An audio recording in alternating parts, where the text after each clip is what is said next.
जय शिवराय. आपल्या स्वराज्य मोहिमेदरम्यान बऱ्याच लोकांनी नोटीस केलं, पण तुम्ही नोटीस केलं का? ती गोष्ट म्हणजे आपल्या बाईकची नंबर प्लेट MH07 सिंधुदुर्ग जिल्हा. अगदी कोकणातून ही बाईक आपल्या स्टुडिओपर्यंत कशी आली ते आपण आजच्या भागातून पाहणार आहोत.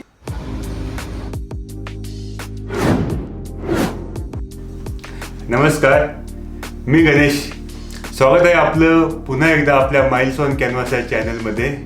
सिंधुदुर्ग जिल्ह्यातील कुडाळ गावची माझ्या मामाची बाईक गावठी बरेच महिने बंद अवस्थेमध्येच होती. ओमकारच्या मदतीने टेम्पोमध्ये टाकून ती पुण्यामध्ये मागून घेतली आणि पुण्यातील सहकारनगर भागात असलेलं आपलं अमिताचं गॅरेज म्हणजे बुलेट कॅफे तिथे घेऊन आलो.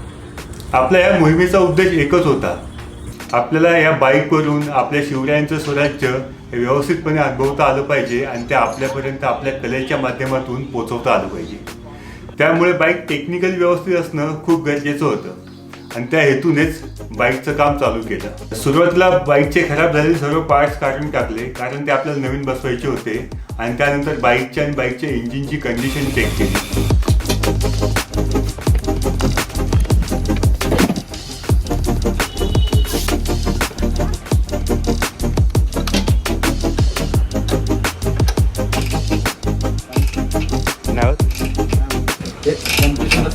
क्लच बी सगळ्यात चिकट आहे. लय दिवस बोलून तिकडे इकडे इंजिन कसं चालतंय फॉर्मेशन सगळं तुटलेलं आहे. लक्षात काय काय चासी पण तुटली का? अशी तुटलेली. मग काय होईल? बाईक घेऊन जाऊ शकतो ना राईडला, म्हणजे अशी नेऊ शकतो ना. फुटेला हे रिपेअर करावं लागेल हे बोलतो. हा, रिपेअर तर करू आपण, पण काय असं हे नाही ना, टेन्शन नाही. आपलं वजन पण असं किरकोळ वाढत जाणार असं म्हणते. हा, ते आहे. एकदाच करायची ना. नाही एकदाच व्यवस्थित करून टाकायची. काय करणार, ह्याला पण मग वेल्डिंग करायला लागेल. ह्याला पत्रा लावता येईल ते. हा, ते आलंच सगळं. मग ते मी कलर मध्ये ते पत्रा लावलं ना, ते कलर मध्ये मी ते मर्ज करून टाकेल ते व्यवस्थित. गाडी आहे ना, गाडी ही आता हे करतो, चालू करतो गाडी. चालू म्हणजे इंजिनचं काम. बाईक गावच्या घरी बरेच महिने बंद अवस्थेमध्ये असल्यामुळे रिपेअर करण्याआधी ती व्यवस्थित क्लीन करून घेतली. आता सर्वात महत्त्वाचं चॅलेंज जे होतं ते म्हणजे आपल्या ह्या बाईकचे स्पेअर पार्ट्स मिळवणं. आम्ही त्याचे काही कॉन्टॅक्ट्स वापरून आणि पुण्यातील नानापेठेमध्ये बरीचशी शोध मोहीम केल्यानंतर हे बाईकचे स्पेअर पार्ट्स आपल्याला मिळाले आणि बाईकचं ॲक्च्युअल काम चालू झालं. काही दिवसानंतर आपली बाईक बनून तयार होती आणि माझी उत्सुकता खूप शिगेला पोहोचली होती, कारण की पहिल्यांदा मी आपल्या या बाईकचा आवाज ऐकणार होतो.